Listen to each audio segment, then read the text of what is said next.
Coming up in the bulletin, Ghana puts to rest remaining 6 of 8 victims of Z9 helicopter crash in a solemn ceremony. And also in a bulletin, Commander-in-Chief of Ghana Armed Forces, President John Dramani Mahama, promotes 3 military men involved in Z9 helicopter crash with posthumous honors. Education Ministry to review school curriculum to support students with learning disabilities. And also in business, Communications Ministry imposes fine of 10,000 cedis per day on DSTV Ghana for failing to submit critical pricing information requested under the Electronic Communications Act.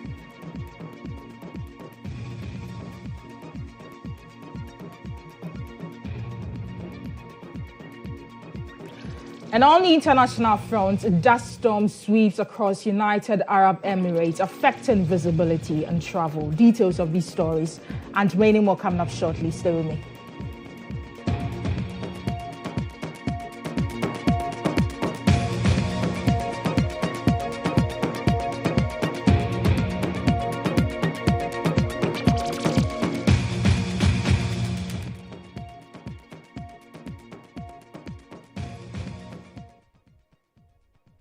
Grateful for your time this evening. The news is coming to you live from our Platinum studio here in Accra, and it's also streaming live on Facebook at GHOne TV with me, Awisi, Dede, Djangay. Tonight, the nation has today bid an emotional final farewell to the 8 victims of the August 6th helicopter crash at a state funeral service at the Black Star Square in Accra. The solemn ceremony was attended by President John Dramani Mahama, Vice President Professor Nana Jane Opoku-Agyeman, former Presidents Nana Akufo-Addo and John Ejekum Kufuor, former Vice President Dr. Mahmoud Bawumia, top government officials, security chiefs, religious leaders, diplomats, and thousands of citizens. It was held to honor the public service and military officers who perished in the tragedy. Here is it. In anticipation of the state's burial for the victims of the Z9 helicopter crash, Deputy Chief of Staff in charge of operations at the presidency, Stanislas Dogbe, outlined key arrangements being made to ensure orderliness and the safety of all attendees, including access and movement restrictions during the proceedings.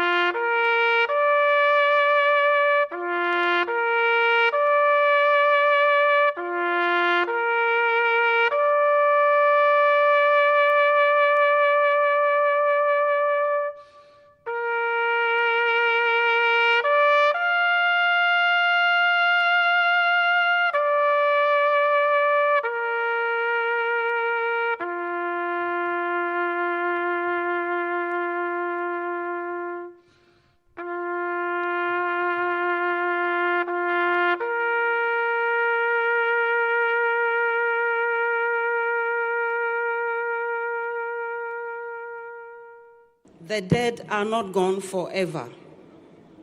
They are in the flowing water, in the still water, in the lonely place, in the crowd. The dead are not dead. The dead are not beneath the earth. They are in the fire, in the weeping plant, in the wooded place, in the home, everywhere.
brave men who served with pride but fell with honor.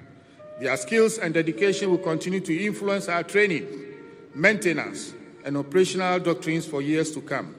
They will be sorely missed, but fondly remembered. May their souls rest in perfect peace. Well, President John Dramani Mahama has honored 3 Ghana Armed Forces personnel who lost their lives in the August 6 helicopter crash with promotions, describing the gesture as the nation's highest recognition for duty carried out unto death.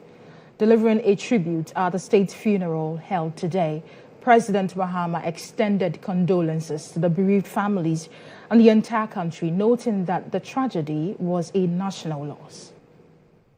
I would like today to announce the government's decisions to honor the service of these individuals and secure the futures of those they left behind. I humbly request the spirit of compassion that is the hallmark of our nation for these bereaved families. Promotions in our armed forces are never given lightly, and posthumous promotions are the highest mark of respect for duty performed even unto death. Accordingly, I have approved the following. Squadron Leader Peter Bafemi Anala is promoted to the rank of Wing Commander.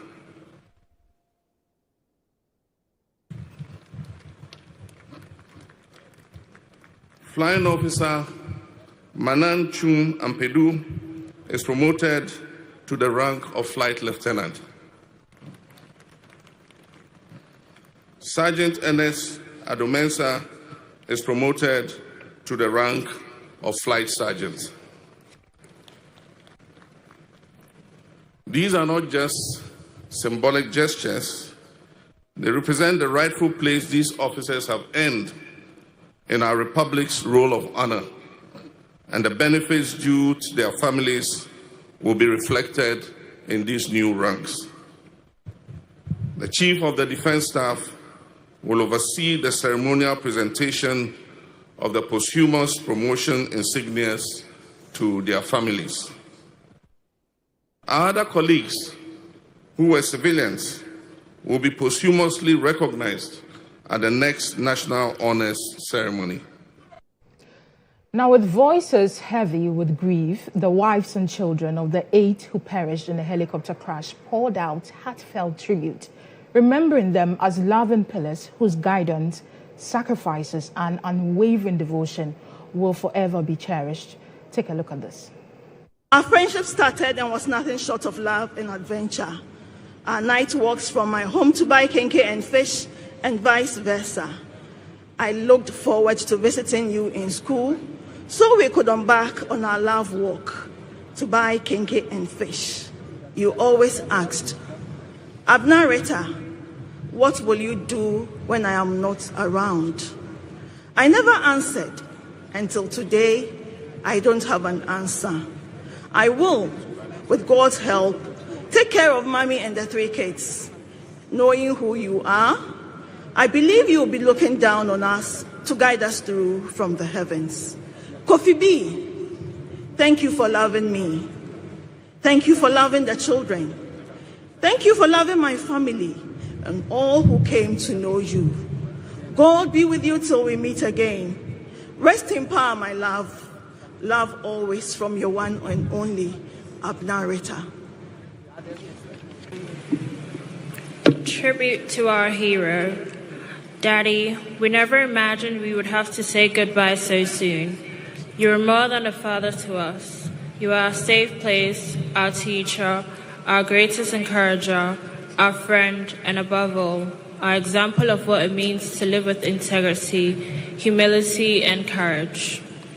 You taught us that success was not just about what we achieved, but about the lives we touched. You lived those words every single day. Whether you were serving patients in the hospital, fighting for justice in the corridors of power, or laying on our beds after a long day at work for a quick talk, which almost always ended up with you asleep. Your love was steady, your guidance was gentle, and your laughter was warmth that filled our home. Daddy, even with the weight of national duties on your shoulders, you always made time for us. You called us every day when you traveled. You never missed our important moments, and when you couldn't be there in person, you made us feel you were right beside us. Tribute from the wife of Dr. Ibrahim Murtala Muhammad. Bismillahir Rahmanir Rahim. Allahu Akbar, Allahu Akbar, Allahu Akbar. To Allah we belong, and to Him is our return. Today we gather with heavy hearts to honor the life of a man whose presence was a gift to all who knew him. My beloved husband, Dr. Ibrahim Murtala Muhammad. For almost a decade, I had the privilege of walking through life by his side. Together, we raised our beautiful children, and in every step of that journey, he showed me and everyone around him what it means to be kind, patient, and full of love. Muhammad was more than a husband and father. He was a man of deep faith, God-fearing and humble. He lived his life with integrity, always choosing the right path, even when it was not the easy one. He was trustworthy and dependable, the kind of person you could call at any hour knowing he would answer. I remember once an incident on the road. Of course, he was the first person I called. He picked up right away, and I told him my situation, expecting him to come rushing to my rescue. He listened patiently, sympathized, and then said, my dear, the president has called me. At that moment, I realized I wasn't just sharing my husband with friends, family, or the community. I was sharing him with the president of Ghana as well. That was Muhammad, always in demand, always important to someone, but still finding the time to care for his family. Tribute to Dr. Murtala Muhammad by his children. Honorable Dr. Alhaji Murtala Muhammad, we called you Daddy, always together with other family members. You were larger than life itself, and this would leave a strong impression on us forever. Before we continue, we would like to find solace in the hands of God that you are alive, although gone for the desires of Allah. Every day and night, we grieve and yearn to see you back home, but you don't come back. Your legacy extends far beyond the halls of Parliament. As a dedicated public servant, Member of Parliament, Minister of State, you tirelessly advocated for your constituents and the people of Ghana, leaving an indelible mark on our nation's progress. Your commitment to justice, equality, and well-being of the ordinary Ghanaians inspired countless individuals. As your children, we cherish the memories of your kindness. Weakest moment, and the one I could laugh with in my happiest days.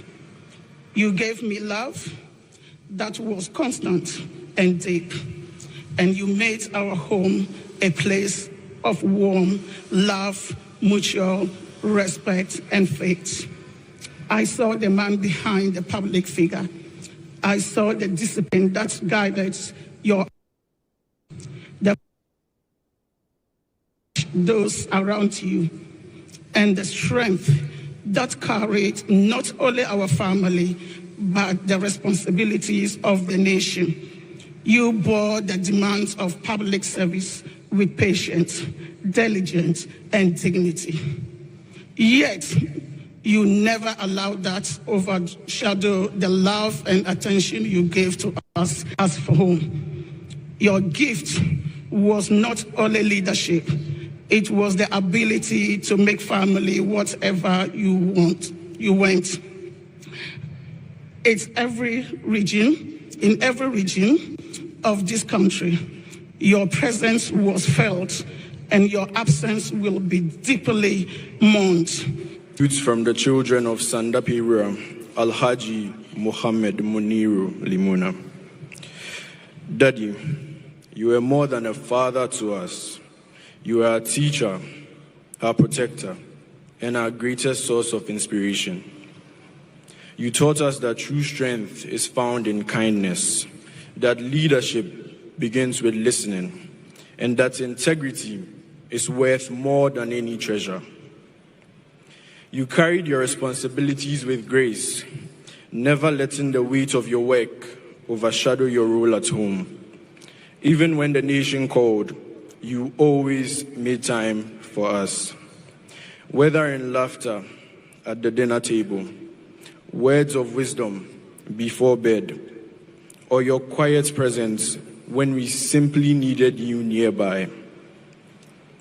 Daddy, watching you serve Ghana with the same love and dedication you gave to our family showed us that service is not just a duty, but a calling. Tribute from your beloved wife, Mrs. Hannah Sapon. I have fought the good fight. I have finished the race. I have kept the faith. 2 Timothy 4, verses 7. My beloved husband, my friend, my pillar, it is with a heavy heart that I share this tribute, still struggling to believe that you are truly gone. You were not just my husband, you were my partner in every sense of word. You stood by me in love and in faith, and under every difficult circumstance. You challenged me to walk through the journey of life through the 37 years of marriage. You were a man of strength, wisdom, and compassion for me and the family. I watched you admirate and give your all to the family, your people, and the country. You were more than a public servant. It was your love and your devotion at home that made me truly extraordinary. You made your home a place of peace, a kingdom of life, a home of happiness that breathed and reinforced the bond of your unity. You cared for us with such gracious love and led us with a determined heart. You prayed with us, dreamed with us, and stood by us no matter the season. Tribute by children of Dr. Samuel Sapon. It is hard to put into words what you meant to us. You were more than a father. You were our hero, our role model, our uncle, our friend, and our greatest teacher. You lead a life of purpose, dignity, and unveiling sense of duty. Not just us, your children, but to your community and the nation Ghana. We saw how tirelessly you worked, how passionately you served, how deeply you loved everyone around you. My love, no words could ever capture the depth of my pain and the weight of this loss. Your passing has left an emptiness nothing in this world could ever fill. Yet, even through the tears, I chose to remember the incredible man you were and the love we so deeply shared. From the moment you entered my life, you gave me more than I ever imagined: unwavering love, joy, protection, and the beautiful honor of becoming your wife. You gifted me our precious daughters, living testament of the bond we built. Through them, your spirit will live on forever. I am endlessly proud of the man you became, a man of strength, purpose, and of a good heart. You excelled in your career with tireless commitment and touched everyone around you with your presence. I witnessed your growth, your presence, your wisdom, your expanding capacity to love. Your strength carried us through challenges that could have broken us, but we always found our way back because we chose each other over and over again. This is the truest proof of our love. This year, on my birthday, you wrote, "Happy birthday, my love. You are not only my wife, but also my best friend, the greatest blessing in my life. I thank God every day for you, and I look forward to creating more beautiful memories together. Enjoy your day. I love you deeply." This is so sad. You're still watching News Tonight on GHOne TV with me, Awisi, Dede, Djangay. Let's do more stories. Now, President John Dramani Mahama is encouraging benefactors to donate into a fund set up for the children of the victims of the helicopter crash. President Mahama noted that the need for continuous support and security for the wards whose fathers perished in the tragic incident. The next decision that the government has made is for the creation of a children's support fund for the children of the victims of the 6th August helicopter crash. The purpose of this fund is clear. It is to ensure that the children left behind will never be deprived of the opportunities, the care, and the security that their parents worked so hard to provide for them. We Ghanaians live in a culture that upholds collective responsibility, especially where community and family are concerned. Think about it. How often do we meet one another and ask about their child, and in so doing, claim that child as ours? It is common to hear us say, "How is my daughter?" or "How is our small boy?" We take on the responsibility of raising the children of our relatives who are not as financially capable as us, or paying the school fees of a domestic worker's child.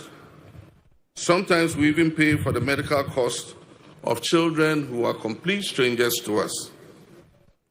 And that is what Dr. Omani Boama did when he pledged to pay for surgery for Seto, a physically disabled 9-year-old boy, so that he would no longer be reliant on the wheelchair that he had been using to get around. After fully paying for the surgery, Omani could have continued with his own affairs and not giving another thought to the boy or his situation. Because Omani had a full life with a demanding job, a wife and 3 children of his own to look after. Yet somehow, even with all those constraints on his time, Dr. Omani Boama set aside a few quiet moments and he put pen to paper. And he wrote a poem for Seto before his surgery, because he knew that the little boy would most surely be afraid. And in his poem for Seto, Omani wrote, and I quote that poem, he said, "You're not alone. You've got me, friends who care, family and love, always there to share." The Children's Support Fund for the children of the victims of the 6th August helicopter crash, as it has officially been named, will cover education from primary school through to tertiary or technical training, healthcare, including medical insurance and specialized care where required, and welfare support, clothing, shelter, and essential living expenses. I wish to express my thanks to the Stanbic Bank that has opened an account with an initial contribution of 500,000 Ghana cedis. Government will make an immediate seed contribution to this fund and will operationalize and publish a detailed framework of the Children's Support Fund within the next 30 days. My office will ensure that the Children's Support Fund is sustained for the long term with annual public reporting on how it has been used. Furthermore, we'll create channels for contributions from our citizens, from corporate organizations, professional associations, and our international partners. This is still News Tonight here on GHOne TV. We will be back after this break.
You're welcome back to the program. Let's do more stories now. Ghanaians have been cautioned to avoid using national tragedies to promote themselves through false or insensitive comment.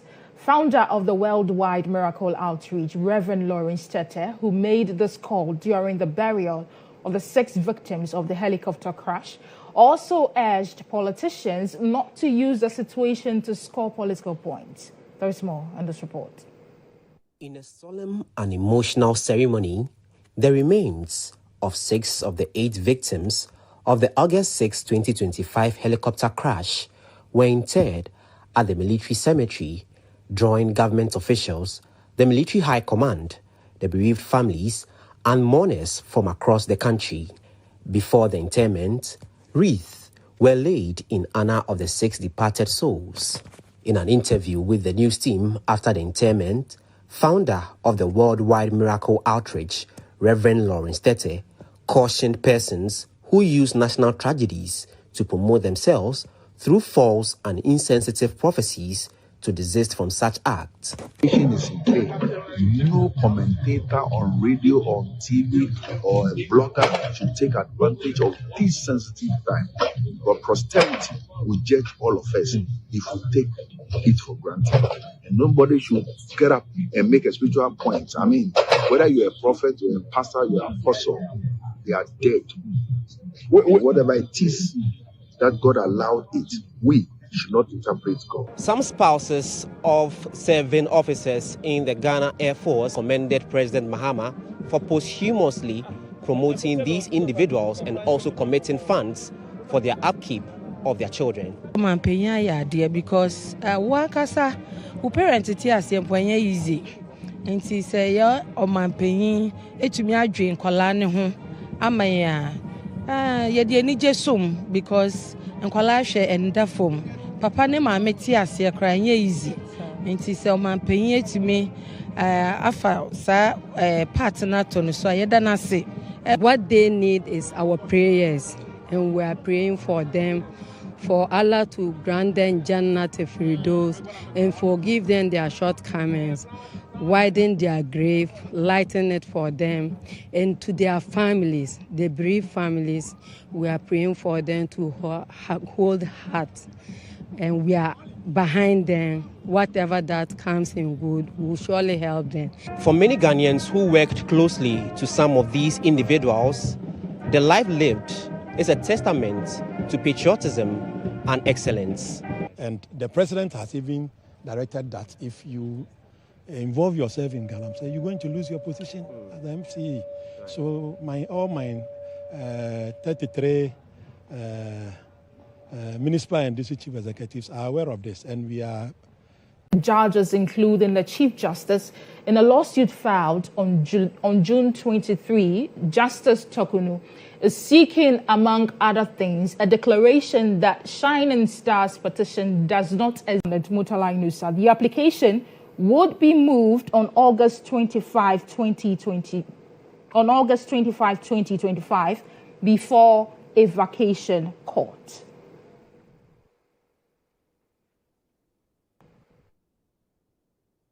Of Binduru district.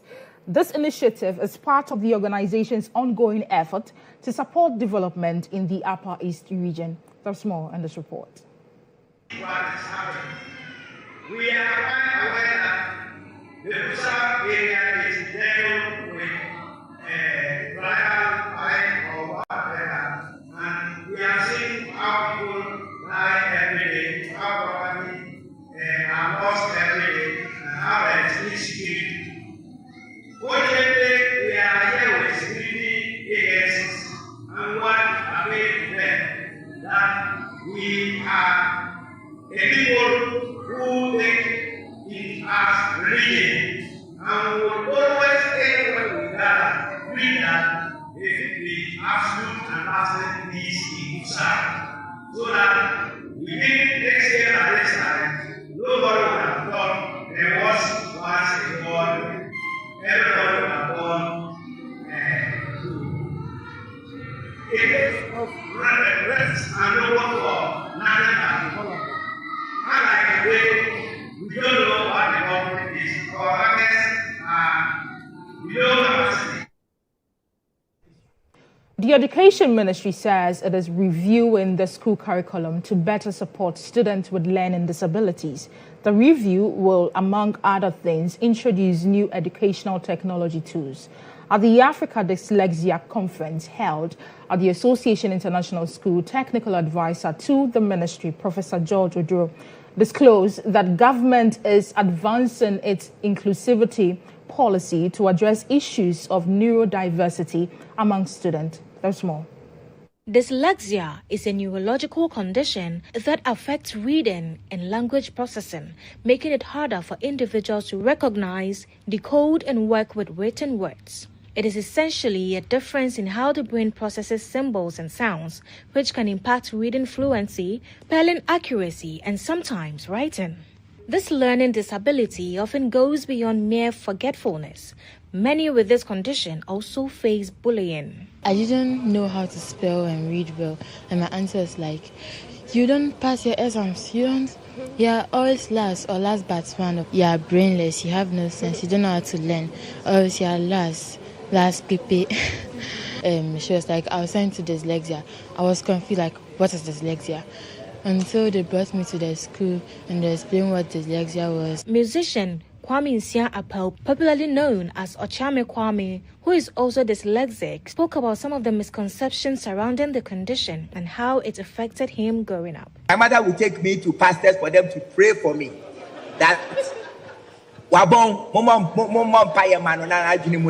And even sometimes call my uncle, who was a teacher.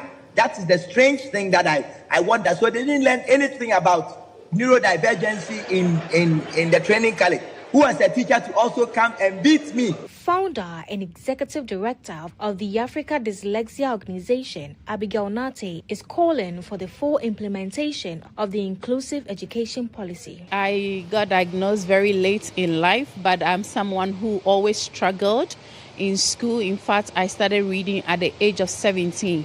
So growing up, I was considered one of the child who you're blockheaded, you're lazy, you tear bone, they kind of just call you with so many unpalatable names. I must say we were privileged to be part of the inclusive education policy review, where we made our contribution, but we wanted to be off the policy and go into more of implementation. Data suggests that 1 out of 10 people have dyslexia, with children growing up in poverty 40% more likely to have reading and language learning difficulties. Neurodevelopmental pediatrician Dr. Marilyn Marbell believes it is prudent to find ways of nurturing people with dyslexia for the nation's benefit.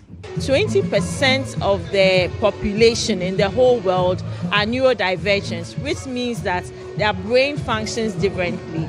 And so this conference is to teach educators, parents, policymakers that it is nobody's fault that their brain works differently. And it is actually an advantage for us to be able to recognize this and be able to support them so that they can help our nation to grow. Technical advisor to Education Minister, Professor George Oduro, says the school curriculum is being reviewed to better support persons with learning challenges, including dyslexia. One big policy that government is pushing is the policy of inclusivity, ensuring that no learner is left behind. Teacher training colleges, our colleges of education, has been our compass, your encouragement, our strength. You have modeled for us what it means to serve with integrity and vision. He also outlined key targets the fellowship hopes to achieve during his tenure. While our immediate focus aligns with the Church Kuntunsi project, we have taken the strategic step of acquiring land for our future YAF Hospitality Center so that future officers will take it from there. In his keynote address, the clerk of the General Assembly of the Presbyterian Church of Ghana, Reverend Dr. Godwin Ninoy Odonko, called on the young adults to remain steadfast in their faith and service to the church. The Bible says, to whom much has been given, much is expected. And so we expect so much from members of the YAP. We expect you to be at the forefront of the church's life and mission at all times.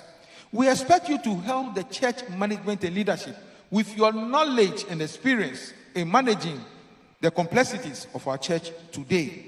We expect you to be at the forefront of evangelism. YAF should champion the planting of more churches in the Presbyterian Church of Ghana. The fellowship ended with a renewed pledge for members to intensify evangelism and contribute to the church's growth agenda as the Presbyterian Church of Ghana counts down to its 200th anniversary celebration. Let's do some business news now. The Business Brief is brought to you by CompuGhana, passion for technology.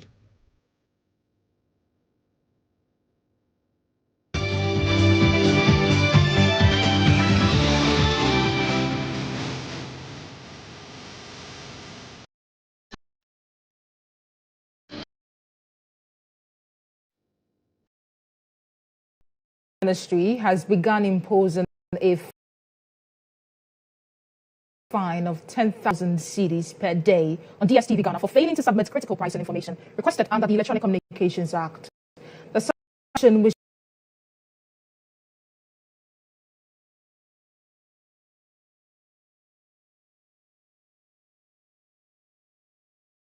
takes effect on Friday, August 15, 2025, was announced by Sector Minister Samuel Neti, meeting with the DSTV team at the ministry. According to the minister, the data requested includes a breakdown of prices, tax components, and comparison with at least 6 other African countries. He explained that information is needed to support meaningful engagement on reducing subscription fees for Ghanaian customers.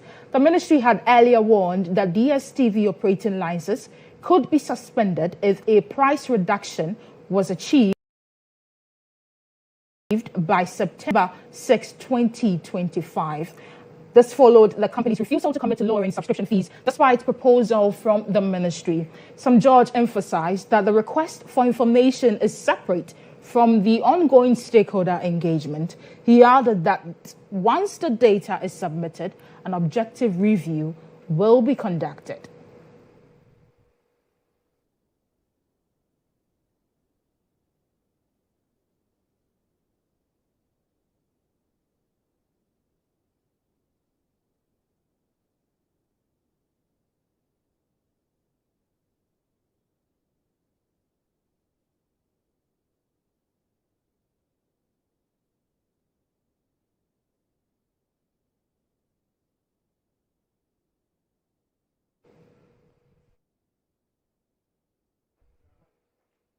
Well, let's have a conversation with the regional director of CAT International, Apiakusi Adomako.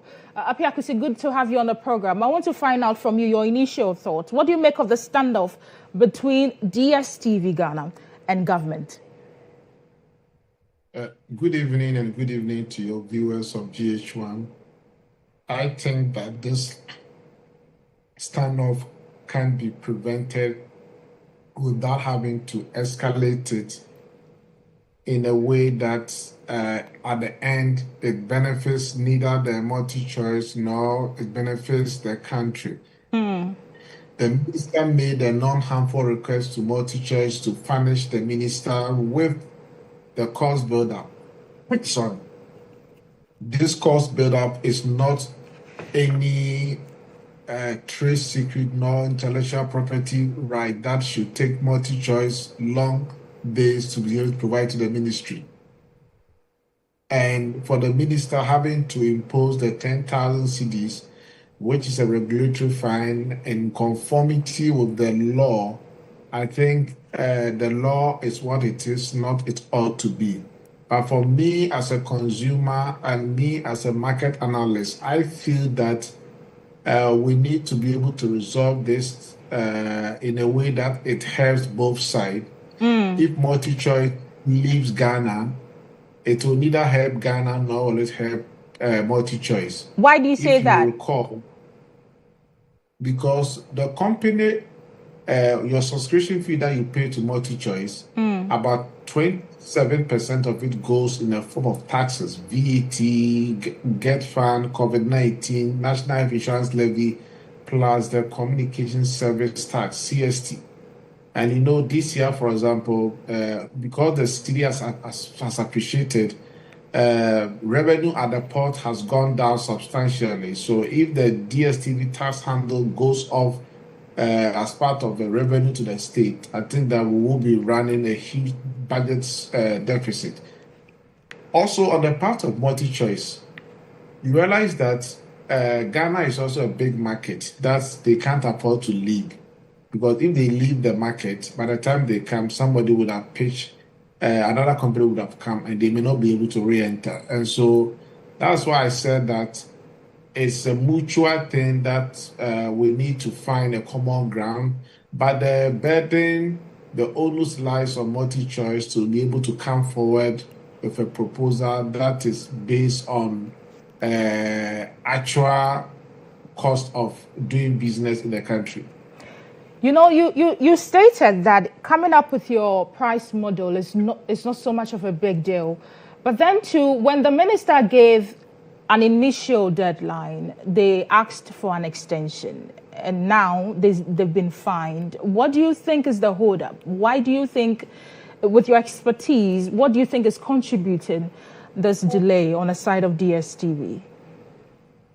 Seriously, I don't know what is restraining the multi-choice from providing those information, because as the minister said, their commercial department should be able to provide this information with the stroke of keyboard, and so this shouldn't be a big issue. And I'm also tempted to believe that multi-choice is also trying to make sure that whatever happens in Ghana does also not become more like a domino effect across the other countries where they operate. For example, if multi-choice subscription goes down in Ghana, other countries in Africa may also act the same. Okay. The initial deadline, should the DSTV fail to submit the required data the minister is asking by September, what recourse will consumers realistically have should, in case? Are you there? Oh, okay. We apologize for that. We've lost him. I really wanted him to answer that subsequent question there. But let's do other stories now. The produce buying company is encouraging cocoa farmers in the country to resist and safeguard their farmlands from activities of illegal miners.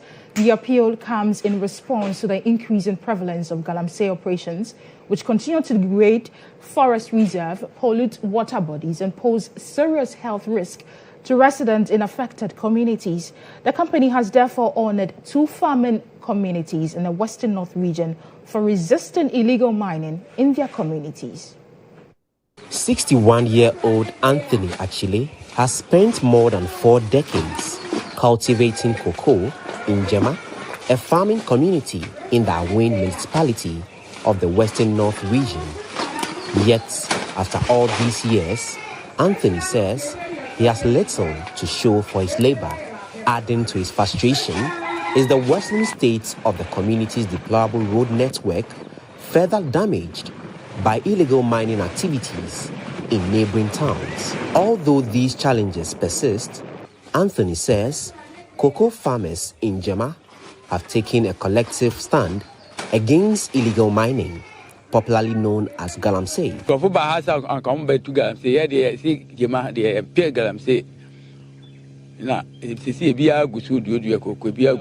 We would have given our lands to illegal miners, but we have decided to keep our lands for cocoa cultivation. Anthony's concerns are shared by 40-year-old Matilda Asari, a trader at the Djangay market. She fears the health risk posed by illegal mining in nearby communities could have devastating effects on residents. The land where this illegal mining is happening does not even belong to us. But since it's on higher ground, all polluted water flows down into the farms.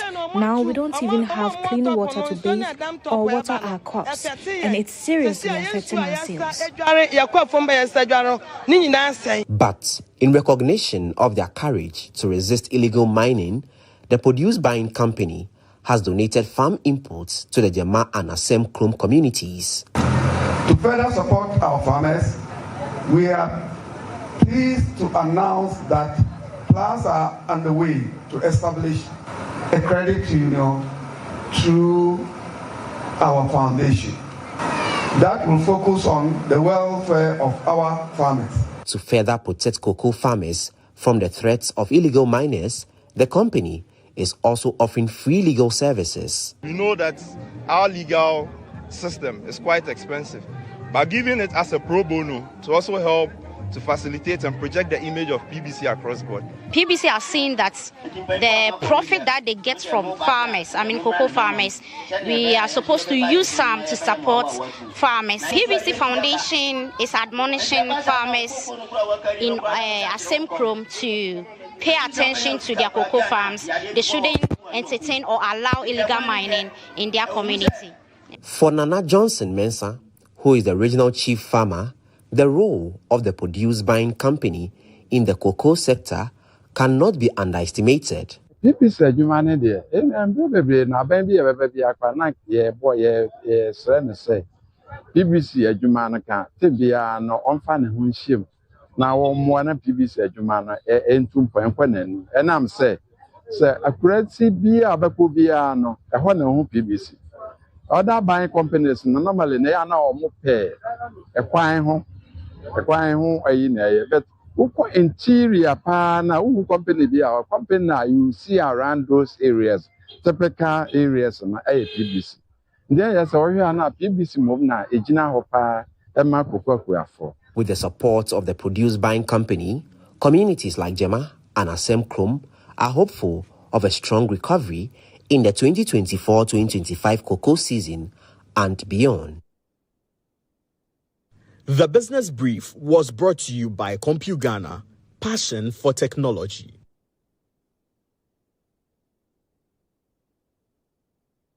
It's time for sports, and Benjamin Yamwa is in the studio with the very latest. Well, thank you very much. We've got some details all from the funeral held today for them, all coming up in sports after this.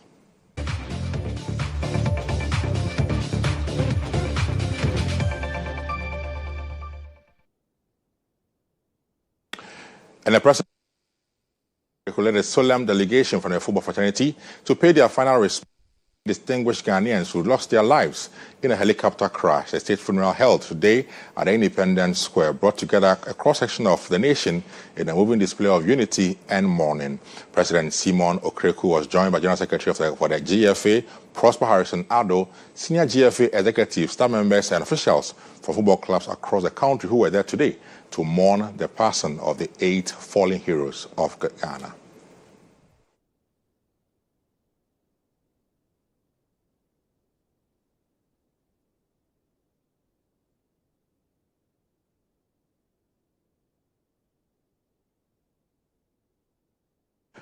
New season is on as well in England. It's underway in the English Premier League. New season underway. Some 20-plus minutes done. It is still goalless. Liverpool 0, Bournemouth 0 in the ongoing game to tee off the EPL season in the English Premier League. That should be it for us in sports. Back to you, my colleague. Thank you much, Benjamin, for bringing us sports. Let's do international now.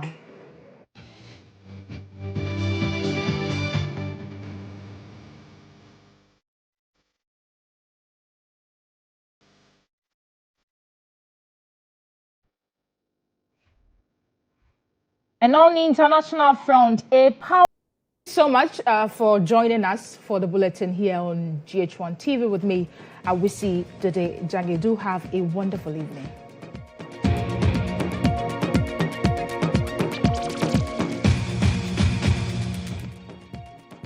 Welcome to NLA 59.